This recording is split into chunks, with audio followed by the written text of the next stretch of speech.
we have been invited to like the evening reception, which literally just means that you were not important enough to get invited to the main event, that they still feel guilty and want to include you somehow.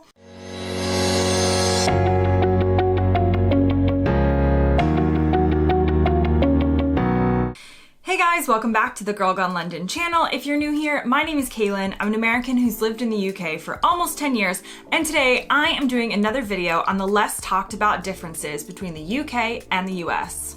Okay, so I love doing these types of videos because people really respond well to them. I've really tried to dig in and come up with some differences between America and the UK that people don't often talk about. I'm trying to steer clear from the major things that if you have any interest in the UK as an American, you've probably heard, and vice versa. So we're not talking about like, you know, the big language differences that we, see on television and kind of already know. We're not talking about driving on the other side of the road. We're not even talking about things like TV licenses, which I would argue aren't as well known, but we are really just like trying to dive in to the nitty-gritty between the two countries and between the two cultures.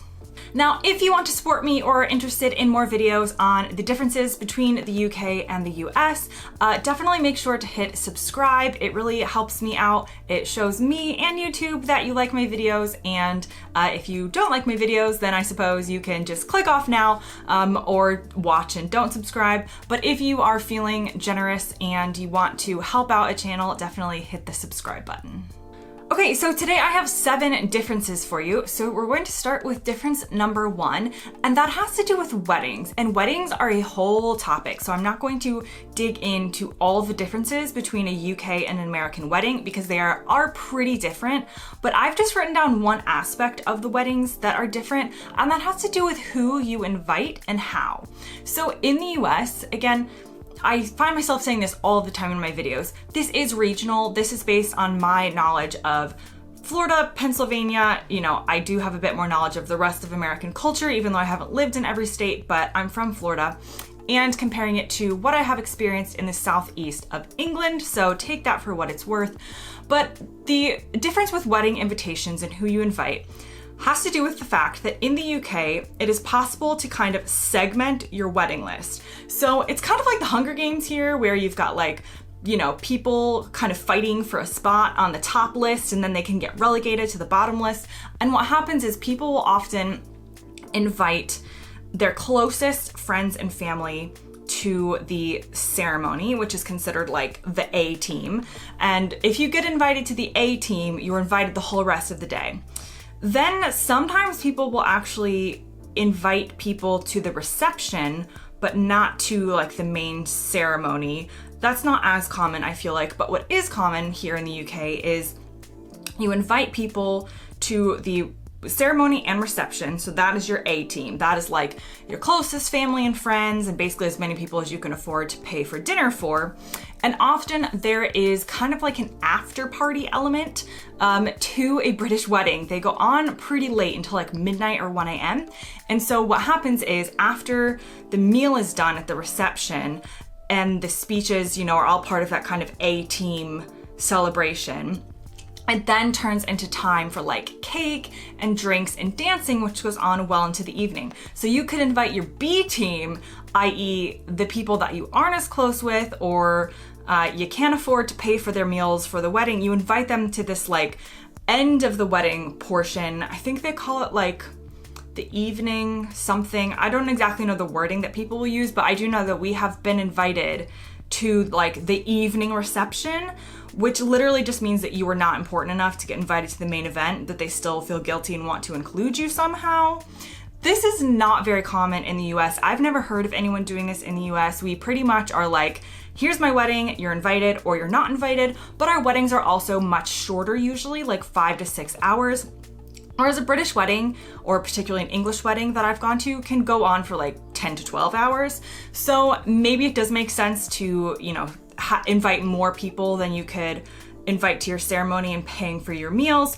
I've always found it a little bit awkward, like knowing, which kind of rank that you made in the couple's life, but that's the first difference that you might not have known between the UK and the US. Okay, so the next difference is the attitude towards home ownership. And again, I don't have like statistics on this. This is based on my personal experience, but I would say in the UK, the attitude towards home ownership is, it is always a good thing. It is what you should be striving for. You always want to get on the ladder as soon as possible. And there's just this kind of like, it feels like you've succeeded in life when you own a home. It's kind of what everybody seems to be going for.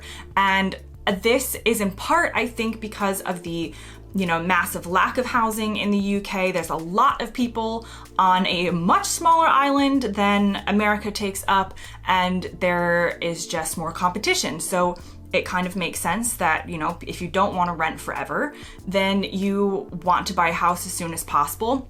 And another thing I feel is that it's actually less common to move around in the UK.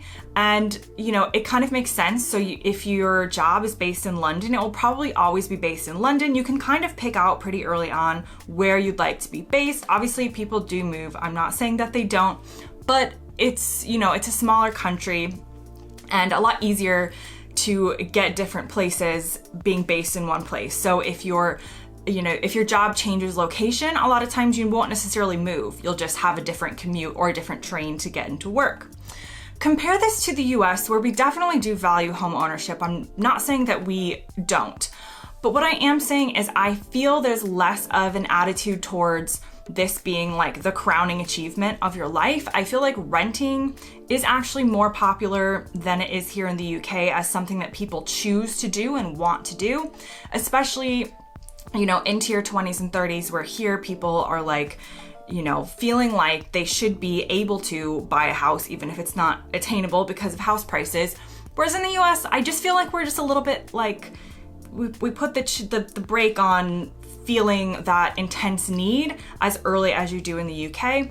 And I think this also has to do with the fact that it is a lot more common, I feel, to move around in the UK. So if your job is in New York, it could easily be transferred to Chicago or to Los Angeles or to any other of our major cities. So it's not like one city in the US is going to be the hub for your industry. There's usually going to be different options, which means that I'm not sure people are as gung-ho about like putting down roots as soon as possible. But I definitely feel like home ownership in the UK is like a nationwide obsession, not so much in the US. Okay, the third difference between UK and US customs is the concept of sending cards. We send cards in both countries for birthdays, anniversaries, whatever.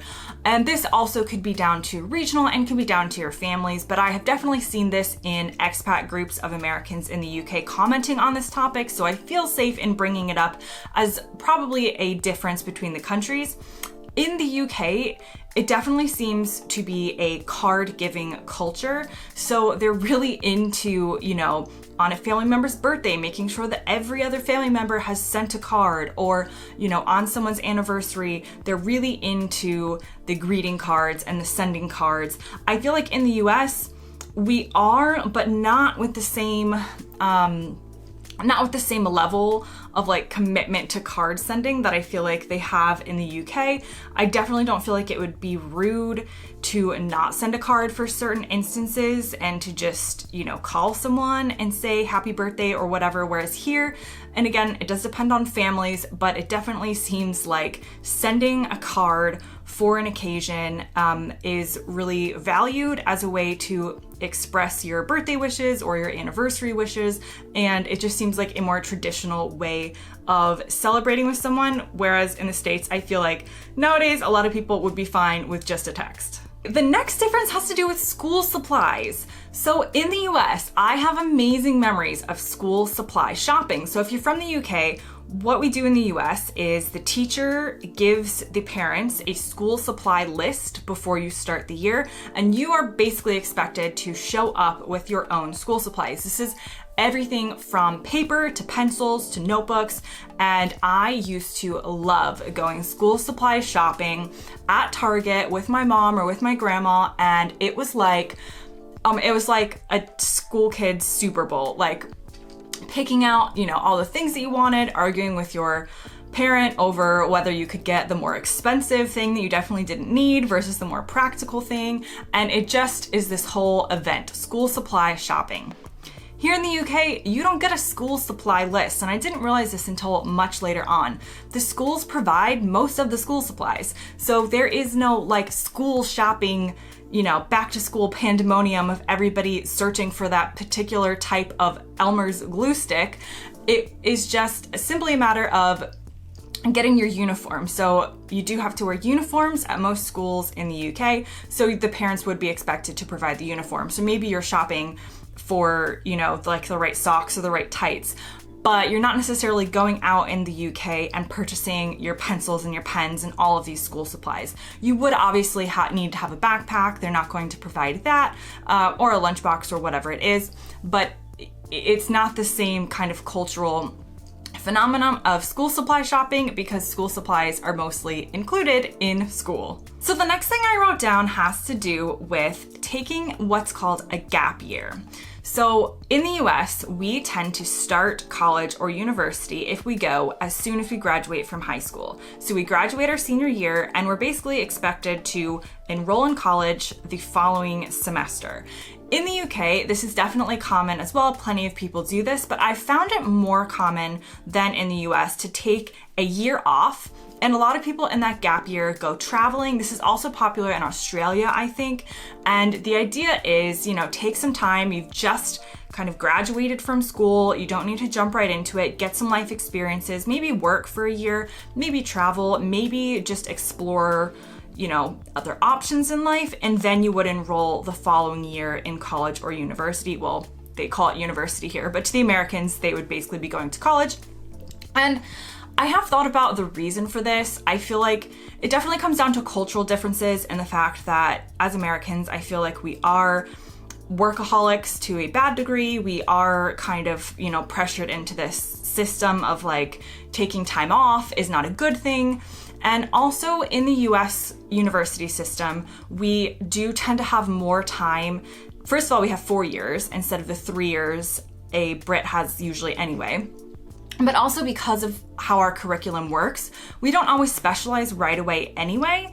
So I feel like a lot of us actually do look at those first few years of college as exploring, obviously not exploring the world, but maybe exploring what we want to do in a way that British students wouldn't have the chance to because you specialize for your entire university degree. So you have to choose to an American what your major is or what your degree is in from day one, and switching it would mean switching to a whole different degree and basically doing it all over again in a lot of instances. So in a way that makes sense because, you know, in the US we kind of take it easy for the first couple of years instead of jumping right into what we want to specialize in. I do think that as Americans we should be more comfortable with taking gap years and not feeling like you have to go to college as soon as you graduate. There is a lot more to the world, and I like that it is more common here to take a non-traditional path or to take some time off before jumping right into university.